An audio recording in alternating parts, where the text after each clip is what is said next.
El Catatumbo, un lugar donde el Estado llega tarde y cuando llegó, muchas veces fue armado. Pero también este fue una región, un territorio donde la gente aprendió a sobrevivir entre gobiernos débiles, en donde las economías eran cocaleras y donde los grupos armados cambiaban de nombre, pero no de legitimidad. Esta es la historia de cómo entre 1990 y 2024 el Catatumbo se ha convertido en un laboratorio de la fragmentación estatal en Colombia. Iniciemos desde 1994. Un locutor lee un anuncio del gobierno. ¿Llegará al Catatumbo la inversión social que tanto se necesita? Pero el territorio realmente llega a ser un batallón. Las carreteras siguen sin pavimentar, siendo trochas, por donde muchas historias se han escrito. Los puestos de salud no tienen médicos. Las escuelas, cuando existen, funcionan media jornada, con una sola profesora, con un solo profesor, una sola persona a cargo. Aquí ya aparece la primera pregunta. ¿Qué tipo de Estado opera en el Catatumbo? Es un Estado fragmentado, no fallido, pero sí débil, que según autores como Chaparro, nos van a explicar a través de teorías cómo ha sido abandonado el Catatumbo. Vamos a explicarlo desde la teoría estructural, el territorio. ¿Qué tan difícil es que el Estado llegue al territorio del Catatumbo? ¿Qué tan densa debe ser la geografía para que impida las instituciones poder llegar a este territorio? Para que puedan ejercer control de la fuerza pública, para que puedan garantizar cosas como la educación, la salud, derechos básicos. Esto se explica por qué estas guerrillas o estos grupos armados han entrado a este territorio. Cómo de esta forma ellos son los que cumplen o garantizan estas necesidades básicas, estos servicios básicos para esta población.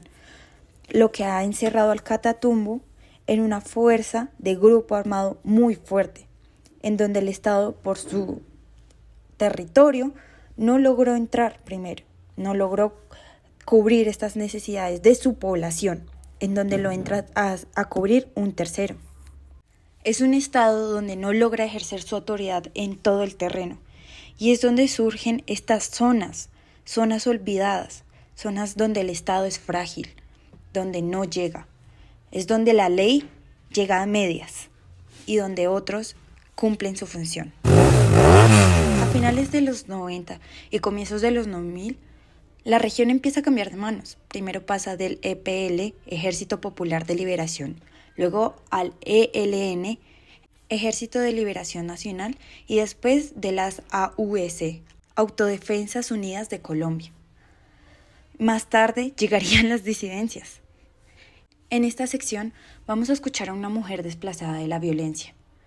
Nuestra sección, Un campesino recuerda. Aquí no se sabía quién mandaba.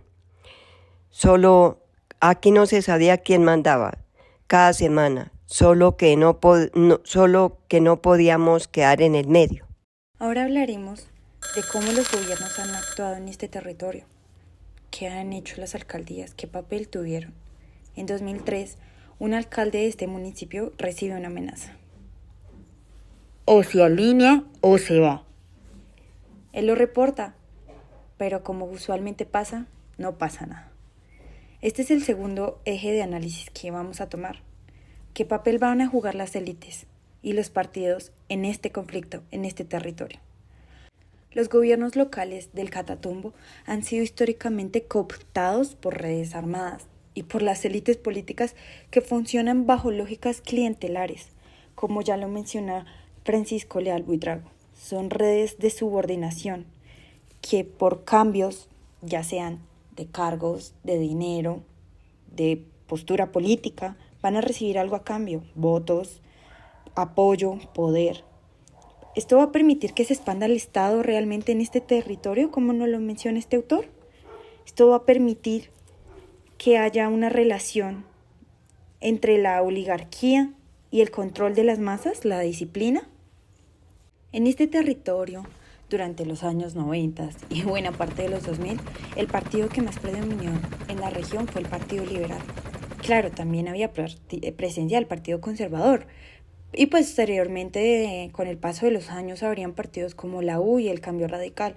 Pero más allá de qué partido era, de qué color o de qué ideología era, es preguntarnos e investigar la forma en que funcionaban estos partidos en la región. Y es aquí donde entramos con el análisis del autor David Rohl, con su obra Rojo Difuso y Azul Pálido. Este autor nos explica que en regiones periferias como el Catatumbo, partidos como el liberal o el conservador, ya sea como lo menciona el bipartidismo, pierden identidad ideológica y se transforman más que todo en maquinarias clientelistas, ya como lo mencioné anteriormente con Francisco Leal Buitrago. Casi que no se distinguen entre sí. Son solamente partidos debilitados que adaptan el poder local del momento, incluso cuando ese poder sea armado. Esto nos ayuda a entender por qué alcaldes, concejales o personas con actividades políticas terminan negociando con quien controla realmente el territorio. Un frente del ELN, un bloque paramilitar o más tarde ya vayan a ser las disidencias. La política no dependía de programas, sino de cómo vamos a sobrevivir, de qué manera se van a manejar las redes de favores, contratos y protección. Esto pone en juego la comunidad, el bienestar de esta población. En las palabras de este autor, estas zonas es donde la política es del color del poder que más mande. Y en el Catatumbo, ese poder casi nunca fue exclusivamente civil. Siempre permanece en las manos de los que tienen este control. Si miramos al Catatumbo desde lejos, se podría ver como si solamente un territorio, un grupo armado haya llenado un vacío. Pero si vamos a entrar a verlo más de cerca, como lo va a explicar Chaparro en su obra Nuestra Guerra Sin Nombre, el conflicto en Colombia no es una guerra clara, sino una guerra ambigua. No hay malos, no hay buenos. Solamente hay actores en donde el Estado coexiste, compite y hasta hace enfrentamientos con los grupos armados en diferentes momentos. El Catatumbo también es un estado donde parece que donde aparece de forma militarizada, armados, donde van a intimidar a la gente, en donde van a llegar de forma violenta. Mientras los actores como el ELN, EPL y las AUC o las disidencias forman parte de la legitimidad de esta comunidad. Pero no solamente hay que verlo de forma militar, sino también de forma política. La cuestión de ser enemigo. Los grupos armados construyen categorías de amigo y enemigo para justificar a quienes han extorsionado, castigado, desaparecido o ha vigilado. Los partidos también debilitados terminan moviéndose dentro de esta dinámica de amenazas y favores. En el Catatumbo, esta interacción produjo alianzas temporales, clientelismo, presiones electorales, silencios forzados. El Estado, partido y actores armados no operaban en mundos separados, se entrelazaban. Hay que afirmar esta idea. El Estado, cuando llega de forma militar y no garante social, deja vacíos de poder. Es un Estado fragmentado. Los partidos debilitados y clientelizados, como lo dice Rohl, se convierten simplemente en vehículos vulnerables para capturar actores armados. Los grupos armados llenan vacíos estatales, controlan economías ilícitas cocaleras más que todo en este territorio y construyen una legitimidad local. Esa autoridad les permite incidir en elecciones, contratos, obras, decisiones de todo el territorio, donde todo esto se fortalece de nuevas dinámicas de control y de violencia. Es lo que este autor, como Chaparro, los llama enemigos que cambian, pero son las reglas que permanecen. ¿Nos puede dejar ver hoy el Catatumbo sobre Colombia? Colombia no tiene un estado, no es que tenga varios, solamente es la fuerza de la presencia que tiene en diferentes territorios.